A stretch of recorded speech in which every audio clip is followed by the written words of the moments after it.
Life has a funny way of surprising you when you least expect it.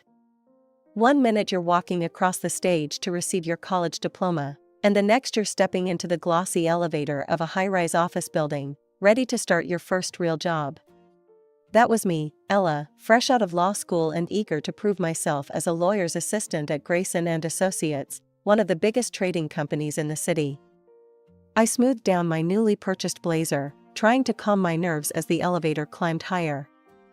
The ding of the doors opening startled me, and I took a deep breath before stepping out into the bustling office. "You must be Ella," a voice called out. I turned to see a middle-aged woman with a kind smile approaching me. "I'm Margaret, Mr. Grayson's secretary. Let me show you to your desk." As we walked through the maze of cubicles, I couldn't help but feel a mix of excitement and intimidation. This was it, my chance to make something of myself, to build the life I'd always dreamed of. Margaret led me to a small but tidy desk near a large corner office. "Mr. Grayson will be in shortly to give you your first assignments. In the meantime, why don't you get settled?" I nodded, setting my bag down and taking in my new surroundings. As I was unpacking my things, a deep voice behind me made me jump. "Ah, you must be our new recruit." I spun around to find myself face to face with a tall, distinguished-looking man in an expensive suit. "Mr. Grayson," I stammered, extending my hand. "It's a pleasure to meet you, sir." He shook my hand firmly. "Welcome aboard, Ella. I hope you're ready to hit the ground running. We've got a big case coming up, and I'll need your help preparing the briefs." "Of course, sir," I replied, trying to sound more confident than I felt. "I'm eager to get started." Mr. Grayson nodded approvingly. "That's what I like to hear. Margaret will give you the files. I expect a preliminary report on my desk by end of day tomorrow." As he strode away, I felt a flutter of panic in my chest. End of day tomorrow? I hadn't even figured out where the bathroom was yet. But I took a deep breath, reminding myself that this was exactly the kind of challenge I'd been preparing for. I spent the rest of the morning familiarizing myself with the case files, barely looking up from my desk. It wasn't until my stomach started growling that I realized it was well past lunchtime. Grabbing my purse, I headed towards the elevator, planning to grab a quick sandwich from the deli across the street. As the doors opened, I nearly collided with someone rushing to get on. "Whoa, sorry about that," a male voice exclaimed. I looked up to find myself staring into the warmest brown eyes I'd ever seen. The man they belonged to was tall and lean, with tousled dark hair and a crooked smile that made my heart skip a beat. "No worries," I managed to reply, stepping into the elevator beside him. "I'm Ella, by the way. I just started in the legal department." His smile widened. "Nice to meet you, Ella. I'm Jake, from purchasing. Welcome to the madhouse." We chatted easily as the elevator descended, and I found myself hoping the ride would last just a little bit longer. There was something about Jake that put me at ease, making me forget my first day jitters. As we stepped out into the lobby, Jake turned to me. "Hey, a bunch of us usually grab lunch at O'Malley's down the block. Want to join? I promise we don't bite." The weeks flew by as I settled into my new routine at Grayson & Associates. The work was challenging, but I thrived on it, pouring myself into each case with determination. And then there was Jake. What had started as casual lunch breaks soon turned into coffee runs, after-work drinks, and eventually, dinner dates. I still remember our first real date. We'd gone to a tiny Italian restaurant, tucked away in a forgotten corner of the city. Jake had sauce on his chin, and I couldn't stop laughing as he tried to wipe it off with his napkin. "What?" he'd asked, grinning. "Do I have something on my face?" I leaned across the table, my heart pounding. "Here, let me," I said softly, reaching out to wipe the sauce away with my thumb. Our eyes met, and suddenly, the bustling restaurant faded away. It was just us, lost in that moment. From that night on, we were inseparable. Jake was everything I'd ever wanted in a partner, kind, funny, and supportive. He'd bring me coffee when I was working late, leave silly notes on my desk to make me smile, and always knew how to cheer me up after a tough day.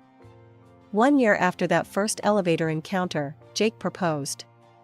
The wedding planning was a whirlwind. We decided on a small ceremony, just close friends and family. As we discussed our future, the topic of where we'd live came up. "I'd been thinking," Jake said one evening as we cuddled on the couch. "Why don't we buy a place together? Start fresh in our own home? I've been saving up."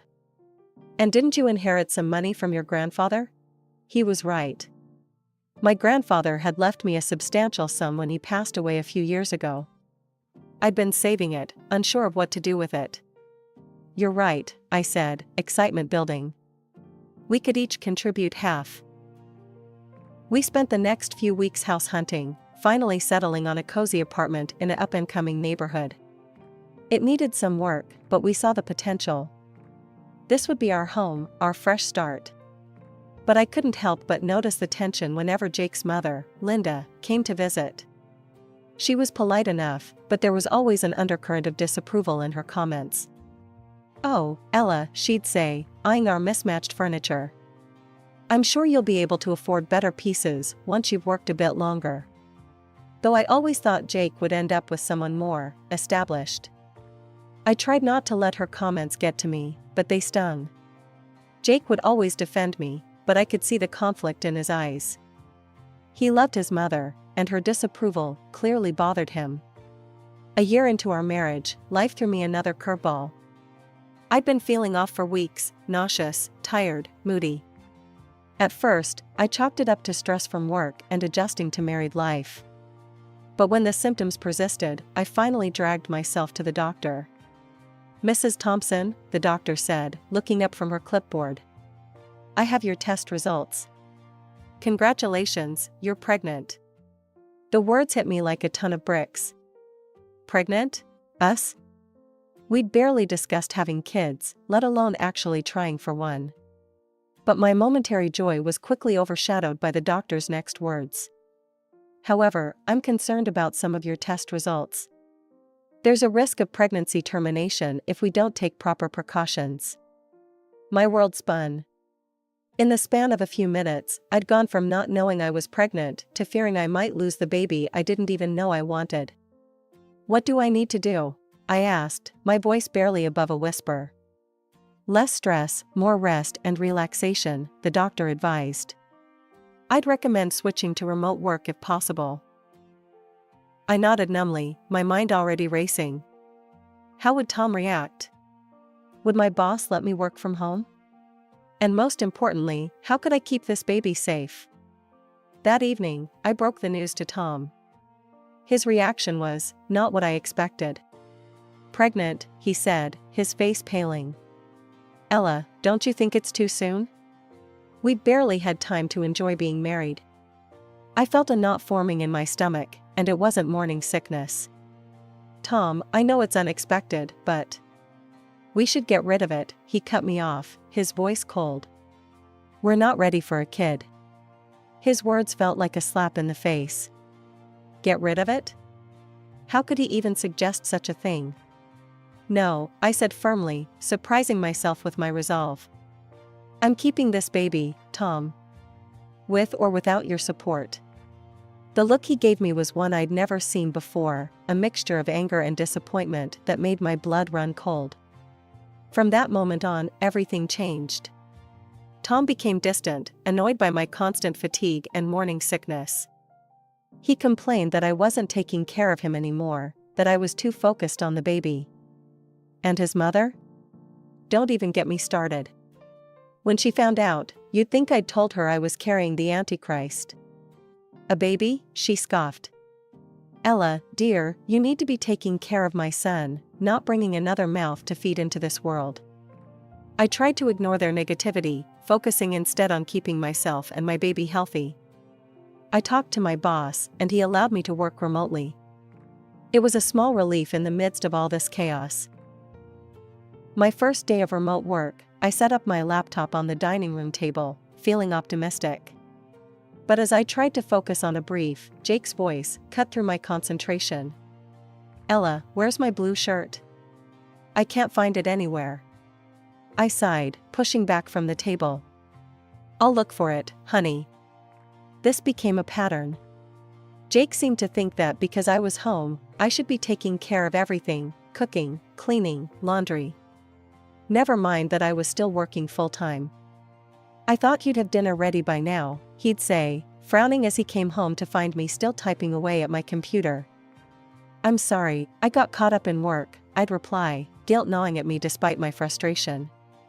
To make matters worse, my mother-in-law, Linda, took it upon herself to check up on me regularly. Her visits always left me feeling inadequate and stressed.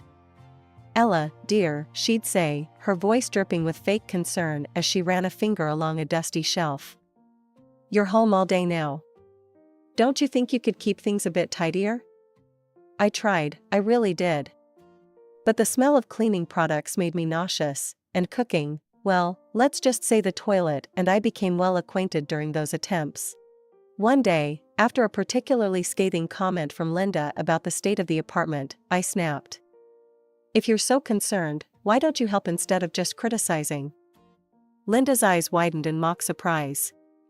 Oh, sweetie. You're the one who insisted on keeping this baby. These are your problems to deal with, not mine. Her words stung, but I held on to hope. Surely, once the baby arrived, they'd come around. They had to, right? So I focused on taking care of myself, determined to carry this pregnancy to term, despite the lack of support. Meanwhile, Jake's behavior was changing. He started working late more often, claiming the company was pushing for a big contract. Then came the weekend business trips. I wanted to believe him, but doubt was creeping in. Especially when he came home one night, and I caught a whiff of something that made my heightened sense of smell go into overdrive, perfume. And not mine. At first, I told myself I was imagining things. Pregnancy brain, right? But it happened again, and again. Each time, that sickeningly sweet scent clung to him, a silent accusation. It wasn't just the perfume. Jake's whole demeanor towards me had shifted. The man who used to light up when he saw me now barely seemed to notice when I was in the room. Our conversations became stilted, filled with awkward silences. One night, as we lay in bed, miles apart despite the small space between us, I finally gathered the courage to ask, Jake, is everything okay? You seem distant lately. He rolled over, his back to me. I'm fine, Ella. Just tired from work. Good night. As I stared at his back in the darkness, tears silently rolling down my cheeks, I couldn't shake the feeling that my marriage was unraveling before my eyes. The life I thought we were building together was crumbling, and I felt powerless to stop it. Meanwhile, Jack was going on his business trips more and more often I could smell someone else's perfume on his clothes. And then I realized, I'd had enough. The suspicion was eating me alive, and I needed to know the truth. With shaking hands, I dialed my Uncle Joe's number. He worked as a private investigator, and if anyone could get to the bottom of this, it was him. Uncle Joe? I need your help, I said, trying to keep my voice steady. 3 agonizing weeks passed. I jumped every time my phone rang, hoping it was Uncle Joe with news. Finally, he called. Ella, we need to meet. I've got something you need to see, he said, his voice grim. We met at a quiet cafe. Uncle Joe slid a manila envelope across the table. I'm sorry, kiddo, he said softly. With trembling fingers, I opened the envelope. The photos inside confirmed my worst fears. There was Jake, my husband, with his arms around a woman I recognized as the new hire in his department. The timestamp showed it was during one of his business trips. There's more, Uncle Joe said, his eyes full of sympathy. He's not on a business trip right now. He's with her at the Hilton downtown, room 412. I felt like I'd been punched in the gut. All the air left my lungs, and for a moment, I thought I might be sick right there in the cafe. I don't remember the drive home. My mind was a whirlwind of anger, betrayal, and heartbreak. As I walked into our apartment, clutching the envelope of photos, I was greeted by an unwelcome sight, Linda. "Oh, Ella," she said, her voice dripping with disdain. "I came to clean up while Jake's away on his business trip. Lord knows you don't do anything around here." Something in me snapped. "He's not on a business trip," I spat out. "He's with his mistress at the Hilton downtown." Linda's face went through a range of emotions: shock, disbelief, and then, resignation. "Well," she said, her voice cold, "can you blame him? Look at you, always sick, getting fat, never paying attention to him. What did you expect?" I couldn't believe what I was hearing. "Are you seriously defending him?" She waved her hand dismissively. "This is your fault, Ella. You're the one who insisted on keeping this baby that nobody wants. Jake needs a real woman, not some pregnancy-obsessed, lazy." "Get out," I interrupted, my voice low and dangerous. "Get the hell out of my house right now." Linda looked shocked at my outburst. "How dare you speak to me like that? I'm just telling you the truth. This whole family is against this ridiculous pregnancy. Only you want this baby." Rage coursed through me. I grabbed Linda's arm and practically dragged her to the door. I said, "Get out," I shouted, slamming the door in her face. As her indignant protests faded down the hallway, I slumped against the door, sliding down to the floor. Tears streamed down my face as I cradled my swollen belly. In that moment, something hardened inside me. I stood up, wiping away my tears. I knew what I had to do next, and it wasn't going to be pretty. But Jake and his mistress had no idea what was coming for them. The drive to the Hilton felt surreal. My hands shook on the steering wheel as I navigated through traffic, my mind a whirlwind of anger, hurt, and disbelief. Room 412. The numbers echoed in my head like a twisted mantra. I found myself standing in front of the door, my heart pounding so hard I thought it might burst out of my chest. From inside, I could hear laughter and the clink of glasses. Then Jake's voice, carefree and happy in a way I hadn't heard in months. "Must be the champagne. Finally."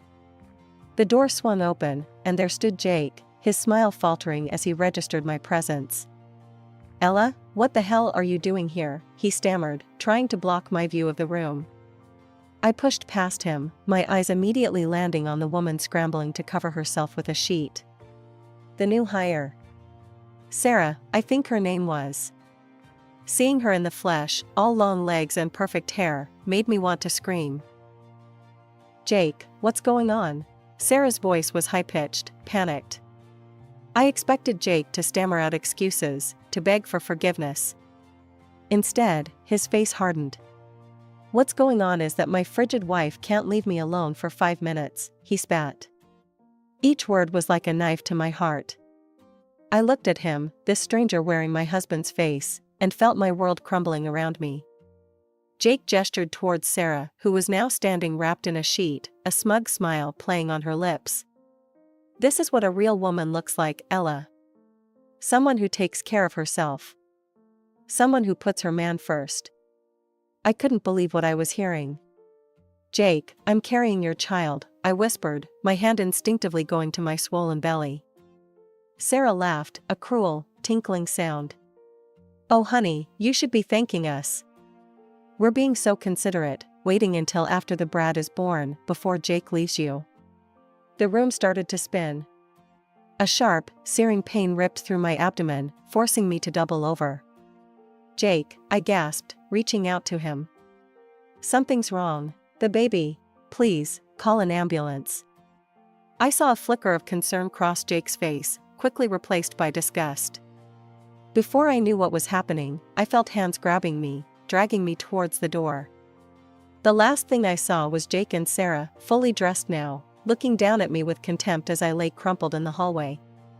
"Don't bother coming home," Jake said coldly, before shutting the door.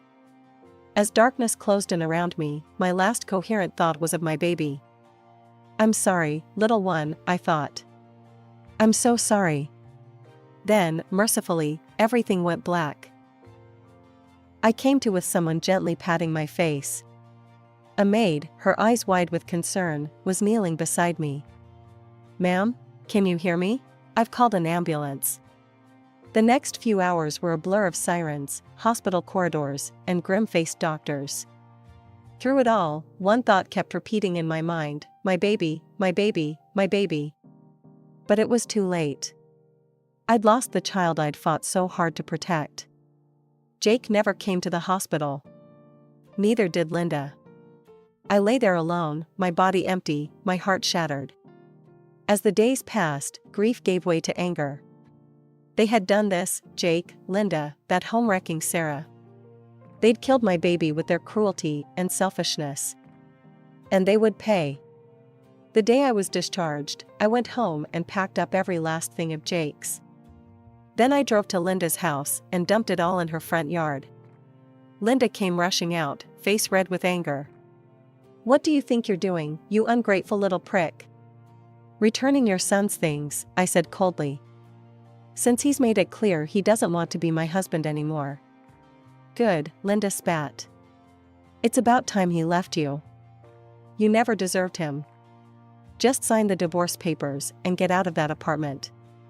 Jake will be keeping it, of course." I laughed bitterly. "Like hell he will. That's my home too." "Please," Linda sneered. "Jake has the best lawyers in the city. You don't stand a chance. Be smart for once in your life and walk away before you embarrass yourself." As I turned to leave, a thought struck me. I looked back at Linda. "Tell me something. How would you feel if you lost your child because of your husband's selfishness? Because that's what your precious son did to me." For once, Linda had nothing to say. She just stood there, mouth opening and closing like a fish out of water. I didn't wait for her to recover. I had a call to make.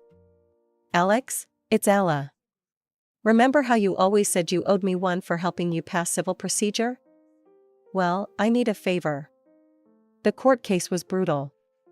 Jake and Sarah tried to paint me as a delusional, jilted wife. They claimed I'd made up the affair, that I was mentally unstable after losing the baby. But they didn't know I had an ace up my sleeve. When Alex presented the photos and video evidence, the color drained from Jake's face. The hotel maid's testimony was the final nail in the coffin. The judge's gavel came down hard.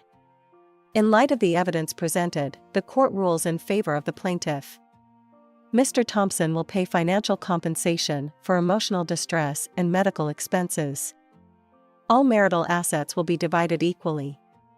After the dust settled from the divorce, I found myself in a small but cozy apartment, slowly piecing my life back together. The wounds were still fresh, but for the first time in months, I felt like I could breathe again. Just as I was starting to find my footing, my phone rang.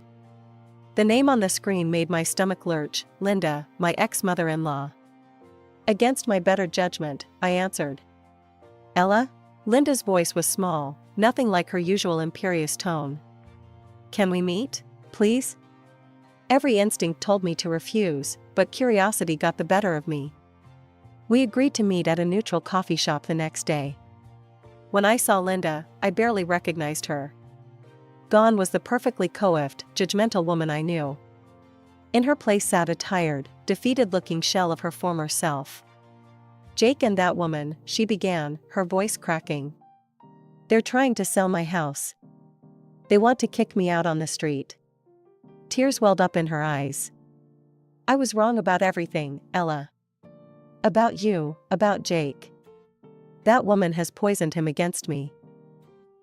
I listened, my emotions a confusing mix of satisfaction and pity.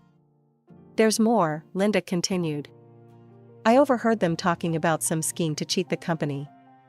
I don't know the details, but it sounded serious." As Linda recounted what she'd overheard, a picture began to form in my mind. Jake, working in purchasing. Overpaying for goods. The new employee, his mistress, suddenly involved in big decisions. Over the next few weeks, I pored over company documents, using my legal expertise to uncover a trail of fraud that made my blood boil. Jake and his mistress had been systematically overcharging for goods, pocketing the difference, and were about to push through a major contract for subpar products that would cost the company millions. I knew I had to act fast. With a file full of evidence, I marched into the CEO's office. "Mr. Grayson," I said, my voice steady. "We need to talk." What followed was a whirlwind of internal investigations, legal proceedings, and tense meetings. In the end, justice prevailed. The company won a multi-million-dollar lawsuit against Jake and his mistress. They were both convicted of fraud and would never work in a position of trust again. As for me, Mr. Grayson called me into his office after the dust had settled. "Ella," he said, a rare smile on his face. "Your work on this case was exceptional. We'd like to offer you a promotion to senior legal counsel." I left his office with a new title, a substantial raise, and a sense of vindication I hadn't realized I needed. Weeks later, my phone rang again. It was Linda. "Thank you," she said, her voice thick with emotion. "You saved my home. You saved me from Jake's schemes. I was so wrong about you, Ella. Can you ever forgive me?" I took a deep breath. "I forgive you, Linda," I said, surprised to find I meant it. "But I think it's best if we both move on with our lives separately." As I hung up, I felt the last weight lift from my shoulders. The past was behind me now. Jake, Linda, the betrayal, the loss, it was all part of a chapter that had closed.